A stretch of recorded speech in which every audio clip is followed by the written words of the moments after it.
Hi, welcome to Midday Roast with Team SI. I'm Lanny Bird, and with me today is Jessica Duff. Jessica is our Director of Digital Strategy here at Team SI. That's a new role for her. She took that over January 1, so congratulations. Thank you so much. On your new role, and glad that you could join me today. I'm happy to be here. It's a fun topic. Yeah, so Midday Roast is a chance for we here at Team SI to share with our clients and our friends on social media and a podcast about current trends and marketing and what's going on with data and technology. And today we're talking about big events and how we market around big events and what to think about. And specifically when we talk about big events, we're focused on the big game coming up, Jessica. That is kind of a big deal right now. So the big game, apparently we're not allowed to say, the big game between professional football teams that's taking place a week from Sunday. And what teams are those, Jessica? The Patriots and the not so exciting Eagles. Yeah.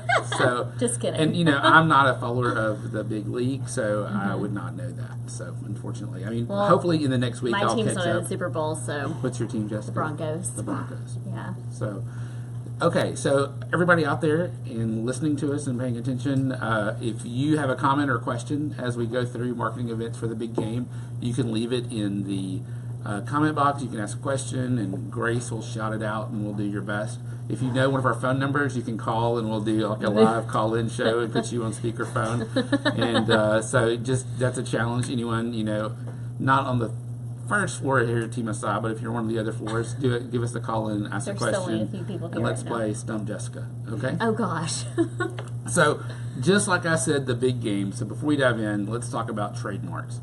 So all these events have appropriate names. Some of them are trademarked, and some of them are actually like college football bowl games have, real names. So when we're marketing to them, we have to be aware of when we can use the words and when we can't, right? Right, that is correct. And usually the way that you can get around this is, even if it's a trademarked event, it's going to have a hashtag because that event wants people to be they want people talking about it on social media. So if you are thinking about the big game and you're thinking as a brand, how do I market around this without using the word Super Bowl in it, you can use Super Bowl, what is this, 54? 53. I can't remember. 50-something. But it's past 50 anyway. It's 52. So is that right? it's going to be that, or you'll use like Somebody hashtag Super Bowl 2018.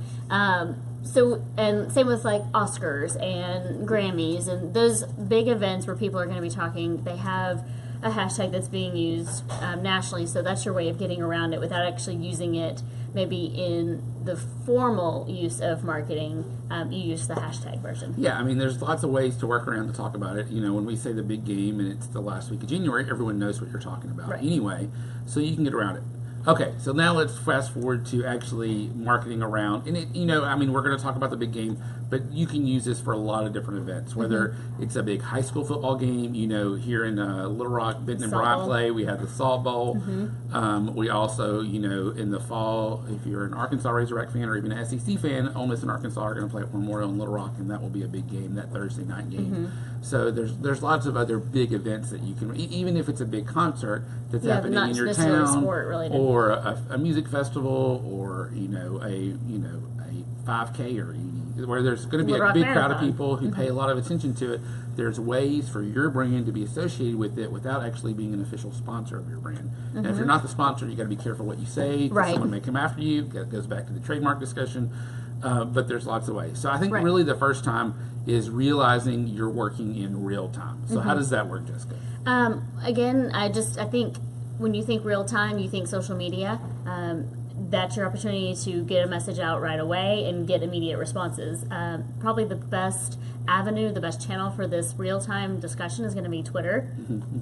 Because Twitter still keeps their news feed in relevant order, time order. It's time order, not based on an algorithm that does based on engagement. And that's actually been a discussion Twitter has talked about coming out and changing their algorithm.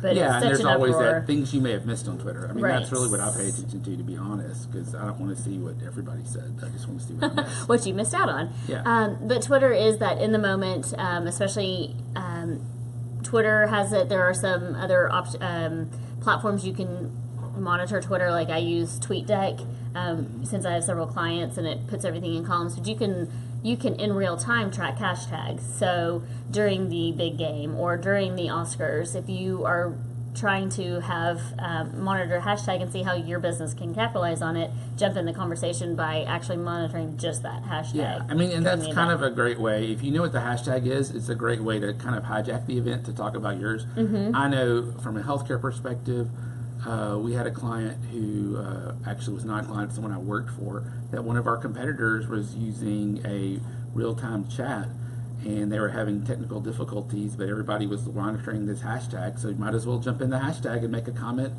but for your client, your customer, because you're getting all the attention right then at that moment. So you hijack the hashtag and use it. Now, there's negative hijack. As long as you're on topic, it's not really hijacking the hashtag. You're contributing to the discussion and making sure that everyone knows that your brand's informed and has an opinion about this, not necessarily hijacking. I think, and we talked about this prior, and Grace shared this in an article she sent us.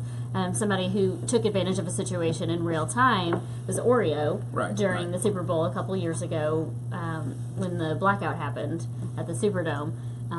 Being able to say, what was it, you can still dunk in the dark, and had the picture of the Oreo. That's capitalizing using the hashtag in real time. People were talking about the outage on Facebook and on Instagram and obviously on Twitter. Right, because, I mean, we watch live events with our social media counterparts. You know, you're going to watch on Twitter and Facebook and on Instagram during live events. So and I think interacting with them. Not necessarily, I mean, I do it during sporting events because that's just my personality. I really like the sport and commentary that goes along with it. But that is very common with elections and with the celebrity, the entertainment world of Oscars and Grammys. People will watch for that sidebar commentary. So knowing your audience and which of it you're going to jump in on is important. I mean, for the big game, if you have, if women are your primary audience, shift it into a way of, okay, especially if it's a parent, maybe moms, your husbands are sidetracked right now. Here's some great ideas you could do or what you could get out of during the big game, and shift the message that way. Or and what I think to do that's with a your good kids. point, is knowing who your audience is. Like it's A, how do you find the hashtags, and then B, who is the audience. So how do you find a hashtag around an event? How do you do that? What I do, because my curiosity is always, are they going to go with Super Bowl 2018? Or are they going to go with Super Bowl 50, whatever it is? 52. Thank you, Grace. Hey, I said 52 earlier. Let's just let you know. Kyle helped us out. Okay, thank you, Kyle. Appreciate it. So I just do a quick search on Twitter and see which populates the most results. Usually I'll look for the verified accounts who are tweeting it. So if I know that it's coming from, if it's a sporting event, if it's from ESPN or Sports Illustrated or one of their analysts, then that's one I'm going to go with. So looking at what the context is, if it's for the Oscars, look at what maybe People Magazine is tweeting, that sort of thing. So that's, you run a quick check before you start using one that may not get any traction. So you can see where the most of the people are. Okay, so the second piece of the puzzle is knowing who the audience is for the event. So you want to, and you kind of touched that on it a little bit, but you want to make sure what you're marketing and what you're saying, what your message is, aligns with the audience specifically for your client, right? And you can even get creative with something. And we have a lot of healthcare clients. You think, okay, Super Bowl, the big game, how do we get involved with that? And it's, why not throw out sporting injuries and remind people, about the worry about concussions. I mean, you're taking it in a different direction, but you're utilizing an event that people are already going to be discussing. If it's about locally, especially, you could use that with the Salt Bowl or something like that, for a local hospital to really get a niche audience. Now, if it's something that's like the elections, you kind of have to be careful because you are jumping into a political pool right there. Where do you take a side? Do you not? Do you kind of stand back? But if your audience is kind of leans a certain way, then why not jump right in? So just know the event and know if you need to take a stance or not. Yeah, and I think one thing that's really important is when you're in real time, you have to make those decisions quickly. Yes. And so it's probably good for you not to make that decision on your own. And it's good to have a partner or someone to work with you real time.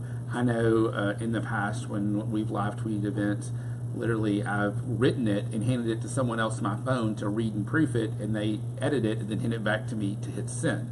So you need to create a system to make sure you still have a system, checks and balances, so you have appropriate grammar and spelling and values for your brand are all reflected, and to check that so you're not jumping in yourself, and also just to make sure, frankly, you're tweeting from the right account. Yes, you know? that is very true. One of my former employers, I like to watch them during live events, sporting events especially, and if I catch one of those grammatical mistakes or mistypes or whatever, screenshot, and since I know some of the folks who still work there, send it over so it can get corrected right away. But having that team, kind of plan ahead, even if you all can't be in the same place, having some sort of a group text or group chat going on so that you can share the information. I know a lot of our clients may have multiple locations if they're like a franchise style, being able to have somebody in multiple areas being able to handle things. Yeah, I think another medium to talk about, we talked about Twitter and Instagram and Facebook, but Snapchat really is a lot. Oh yeah, that's definitely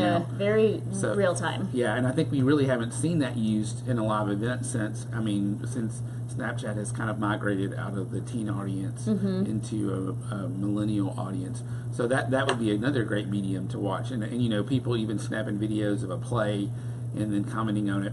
The difference between Snapchat is you really have a more refined, closer audience than you do a platform like Twitter. And Snapchat it's not searchable, so utilizing a hashtag isn't something you would do with Snapchat.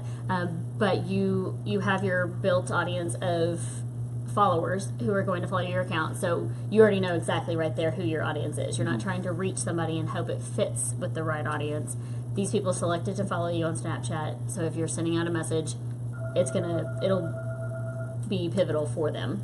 Yeah, and I think the other thing to think about, big picture, when you're looking across brands and across mediums, is that in that moment, in real time, when you're following a hashtag, you should have a lot of followers who are active right then. It's an active moment, so you don't have to wait.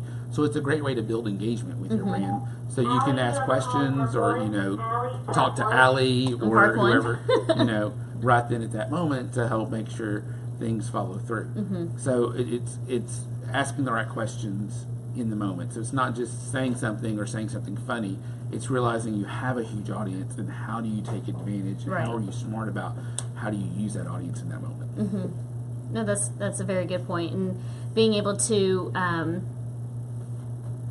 capture potential new followers by getting that real time and saying, oh, well, they kind of had some good insight on this event.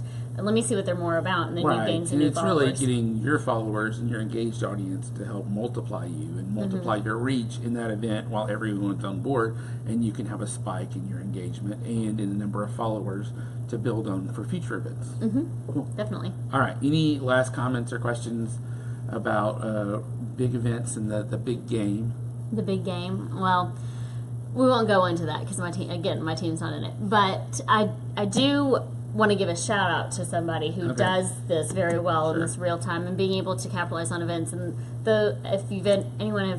you all have heard about the Riolana's franchises, Children's Consignment. They're franchises all over, and their target audience are parents, particularly moms with